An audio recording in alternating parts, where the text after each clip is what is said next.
സ്വാമി ശരണം. സ്വാമി ശരണം. മണ്ഡലകാലമാണ് മധു. അതെ, സ്വാമി ശരണം. തത്വമസി എന്നാൽ എന്താണെന്ന് അറിയാവില്ലല്ലേ? ഞാൻ തന്നെ നീ, നീ തന്നെ ഞാൻ. യെസ്, അതാണ് അയ്യപ്പൻ. അതെ, ഞാനാണ് നീ, നീയാണ് ഞാൻ. അതെ, അഹം ബ്രഹ്മാസ്മി. അതെ, അവിടെ എല്ലാ ഞാൻ തന്നെ ആവുന്ന ബ്രഹ്മം. അതെ, എല്ലാ മതസ്ഥർക്കും അവിടെ പോവാം. ദാസേട്ടനൊക്കെ പണ്ട് സ്ഥിരമായിട്ട് പോയിക്കൊണ്ടിരുന്നു. അതെ അതെ അതെ അതെ. ആർക്ക് വേണമെങ്കിലും അവിടെ പോവാം. പോയി കഴിഞ്ഞാൽ ഒരു അനുഭൂതിയാണ്. കാരണം എൻ്റെ ജീവിതത്തിലെ ഏറ്റവും വലിയ മഹാഭാഗ്യം 5ാമത്തെ ഹരിവരാസന പുരസ്കാരം എനിക്ക് 2016 എനിക്ക് കിട്ടിയെന്നുള്ളതാണ്. അന്ന് വരെ, ആ വർഷം വരെ 4 വർഷവും പമ്പയിൽ വെച്ചായിരുന്നു അതിൻ്റെ അവാർഡ് വിതരണം. പക്ഷേ ഈ 5ാമത്തെ പുരസ്കാരം അത് സന്നിധാനത്ത് വെച്ചായിരുന്നു. അന്നാണ് ഞാനൊരു 10-24 മല ചവിട്ടിയിട്ടുണ്ടെങ്കിലും അയ്യപ്പനെ ഒന്ന് നേരി കാണാൻ പറ്റും. കാരണം ഒരു ഗസ്റ്റായിട്ട്, VIP ഗസ്റ്റ് അല്ലേ, അവാർഡ് കിട്ടിയ ഒരു വ്യക്തി ആയതുകൊണ്ട് എനിക്ക് കുറച്ചു നേരം നിന്ന് തൊഴാൻ സാധിച്ചു.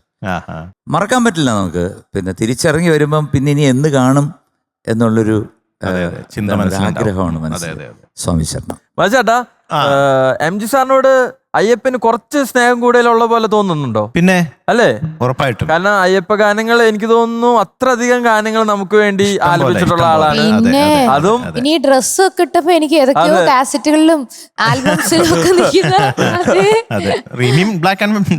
എന്താന്നല്ല എല്ലാ അയ്യപ്പന്റെ ഒരു അല്ല MG സാർ, ഇങ്ങനെ അയ്യപ്പ ഗാനങ്ങൾക്ക് ഇങ്ങനെ സത്യം പറഞ്ഞാൽ തുടങ്ങിയത് വളരെ വർഷങ്ങൾക്ക് മുമ്പ് രഞ്ജിനി കാസസിന്റെ തൃപ്പടി എന്നൊരു ആൽബം.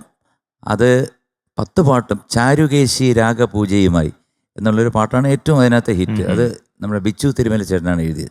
അന്ന് തൊട്ട് സത്യം പറയാൻ എന്താണെന്ന് അറിഞ്ഞൂടാ, പാടുന്നതെല്ലാം ഹിറ്റാവും. അപ്പം അങ്ങനെ അയ്യപ്പൻ തന്ന ഒരു വരദാനമായിട്ടല്ലാതെ എനിക്ക് വേറൊന്നും പറയാനില്ല. കാരണം അയ്യപ്പൻ പാട്ട് പാടുമ്പം ഒരു ഭക്തി ഉണ്ടാവുന്നു. അതുപോലെ തന്നെയാണ് എല്ലാ പാട്ടുകളും പാടുമ്പം. പക്ഷേ എന്തോ എല്ലാവരും പറയും MG ആദ്യം വരും, അയ്യപ്പൻ പുറകെ വരുമെന്ന്. അത് ഈ മാസം വരുന്നതിന് തുടങ്ങും വണ്ടിയിൽ. മണ്ഡലകാലമായ MG സാറിന്റെ ഒരു പാട്ട് ഈ തീർത്ഥാടകർക്ക് മസ്റ്റാണ്. ഒരു യാത്രയിലെ എനർജിയാണ് അയ്യപ്പനാണ് അല്ലേ? അപ്പൊ അങ്ങനെ പോകുമ്പോഴാണ് ശരണം വിളിക്കാൻ അവർക്കൊരു ഇതാണ്. എന്തായാലും സ്വാമിയെ ശരണമയ്യപ്പോ എല്ലാവർക്കും, ഈ ലോകം മുഴുവൻ എല്ലാവർക്കും എല്ലാ നന്മകളും അയ്യപ്പന്റെ അനുഗ്രഹം ഉണ്ടാകട്ടെ.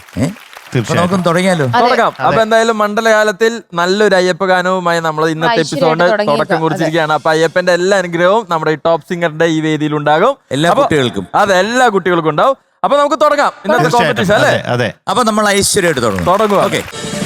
ഫ്ലവേഴ്സ് ഒരുക്കുന്ന കാഴ്ച വസന്തം യൂട്യൂബിൽ പ്രേക്ഷകർക്ക് ലൈവായി കാണാം. ഫ്ലവേഴ്സ് കോമഡിയിൽ ജോയിൻ ചെയ്യൂ, ആസ്വദിക്കൂ.